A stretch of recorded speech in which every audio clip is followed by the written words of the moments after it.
എല്ലാവർക്കും സുഖമാണെന്ന് വിശ്വസിക്കുന്നു. SIR-മായി ബന്ധപ്പെട്ട് കരട് വോട്ടർ പട്ടിക 23-ാം തീയതി പ്രസിദ്ധീകരിക്കുകയാണ്. നിലവിൽ കരട് വോട്ടർ പട്ടിക പ്രസിദ്ധീകരിച്ചു, അത് പരിശോധിക്കാം എന്ന് പറഞ്ഞ് സോഷ്യൽ മീഡിയകളിലൂടെ വ്യാജ പ്രചരണം നടക്കുന്നുണ്ട്. അത് 2025-ലെ ലിസ്റ്റ് അല്ലെങ്കിൽ 2002-ലെ ലിസ്റ്റ് ഒക്കെയാണ് അതിൽ ലിങ്ക് ആയിട്ട് കൊടുത്തിട്ടുള്ളത്. അപ്പോൾ നിലവിലെ അവസ്ഥയിൽ SIR ഫോമുകൾ സമർപ്പിക്കുന്നതിനുള്ള അവസാന തീയതി അവസാനിക്കുകയാണ്. സംസ്ഥാനത്ത് ആകെ 2.78 കോടി ആളുകൾക്കാണ് എന്യൂമറേഷൻ ഫോമുകൾ തയ്യാറാക്കിയിരുന്നത്.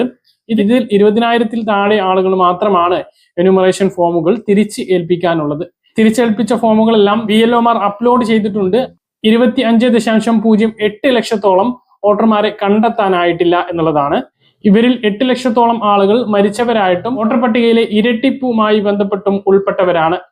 ബാക്കിയുള്ള 17 ലക്ഷത്തോളം ആളുകൾ സ്ഥിരമായി വീട് മാറിപ്പോയതോ വീട് അടഞ്ഞുകിടക്കുന്നതിനാലോ കണ്ടെത്താനാകാതെ പോയിട്ടുള്ളവരാണ്.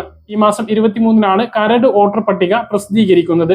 കരട് വോട്ടർ പട്ടിക പ്രസിദ്ധീകരിക്കുന്ന അന്നു മുതൽ, അതായത് ഈ മാസം 23 മുതൽ അടുത്ത മാസം 22 വരെ പട്ടികയിലുള്ള പരാതികളും ആക്ഷേപങ്ങളും ഉന്നയിക്കാൻ സാധിക്കുന്നതാണ്. അതേസമയം ഡിസംബർ 23 മുതൽ തന്നെ ഹിയറിംഗ് ആരംഭിക്കുന്നതാണ്. ഫെബ്രുവരി 14 വരെയാണ് ഹിയറിംഗ് ഉണ്ടായിരിക്കുക. പട്ടിക സംബന്ധിച്ച് രാഷ്ട്രീയ പാർട്ടി പ്രതിനിധികൾ സംശയം ഉന്നയിച്ച സാഹചര്യത്തിൽ കണ്ടെത്താനാവാത്ത ആളുകളെ അല്ലെങ്കിൽ ഒഴിവാക്കപ്പെട്ടിട്ടുള്ള ആളുകളുടെ വിവരങ്ങൾ BLO BLAമാർക്ക് കൈമാറിയിട്ടുണ്ട്. അപ്പോൾ നിങ്ങളുടെ BLO ആരാണോ അവരുടെ കയ്യിൽ ഒഴിവാക്കപ്പെട്ടിട്ടുള്ള ആളുകളുടെ ലിസ്റ്റ് ഉണ്ടാകും.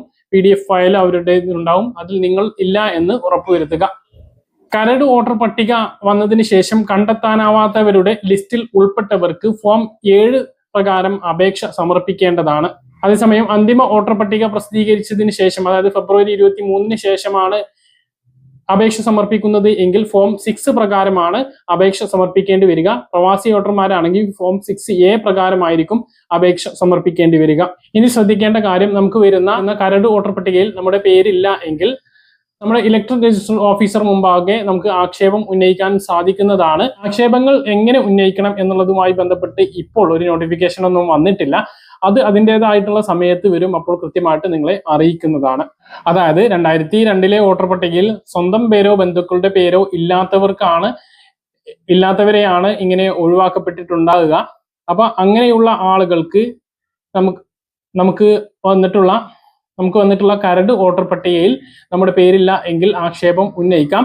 ഈ ആക്ഷേപം ഉന്നയിക്കുന്ന സമയത്ത് നമ്മുടെ ഹിയറിങ്ങിനെ വിളിക്കും. അപ്പോൾ നമ്മളോട് പറഞ്ഞിട്ടുള്ള 12 രേഖകൾ, നമ്മൾ നേരത്തെ പറഞ്ഞിട്ടുള്ള 12 രേഖകളിൽ ഏതെങ്കിലും ഒരു രേഖ മുഖാന്തരം ഹാജരാക്കിക്കൊണ്ട് നമുക്ക് വോട്ടർ പട്ടികയിൽ ഉൾപ്പെടാൻ കഴിയുന്നതാണ്.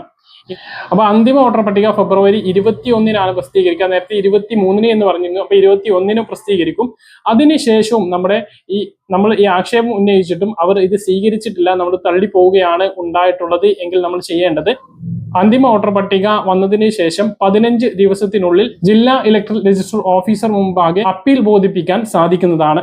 അതിലും തീരുമാനമായിട്ടില്ല എങ്കിൽ അന്തിമ വോട്ടർ പട്ടിക വന്നതിന് ശേഷം 30 ദിവസത്തിനകം ചീഫ് ഇലക്ട്രൽ ഓഫീസർ മുമ്പാകെ അപ്പീൽ ബോധിപ്പിക്കാവുന്നതാണ്. അപ്പോൾ ഇങ്ങനെ നമുക്ക് വോട്ടർ പട്ടികയിൽ ഉൾപ്പെടാൻ സാധിക്കുന്നതാണ്. അപ്പോൾ ഇതാണ് ഇപ്പോഴുള്ള വഴികൾ.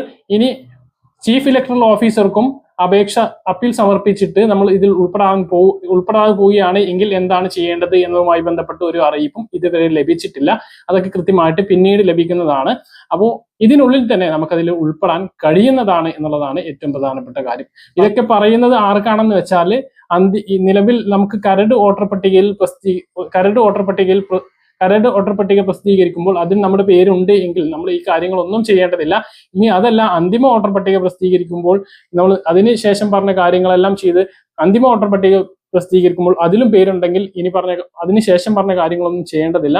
അതൊന്നും ഉൾപ്പെടാതെ പോകുമ്പോഴാണ് ഈ പറഞ്ഞ കാര്യങ്ങൾ ചെയ്യേണ്ടത്. അത് വളരെ കുറച്ച് ആളുകൾക്ക് മാത്രമാണ് ഉണ്ടാകുക എന്നുള്ളതും ഓർമ്മിപ്പിക്കുന്നു. പറഞ്ഞ കാര്യങ്ങൾ കൃത്യമായിട്ട് മനസ്സിലാണെന്ന് കരുതുന്നു. ഇതുപോലെ ഇൻഫർമേഷൻ ലഭിക്കാൻ ചാനൽ സബ്സ്ക്രൈബ് ചെയ്യുക, ബെൽ ഐക്കൺ എനേബിൾ ചെയ്ത് നോക്കുക. മറ്റൊരു വീഡിയോയുമായി നമുക്ക് കാണാം. ദൂരേക്കും. ബൈ.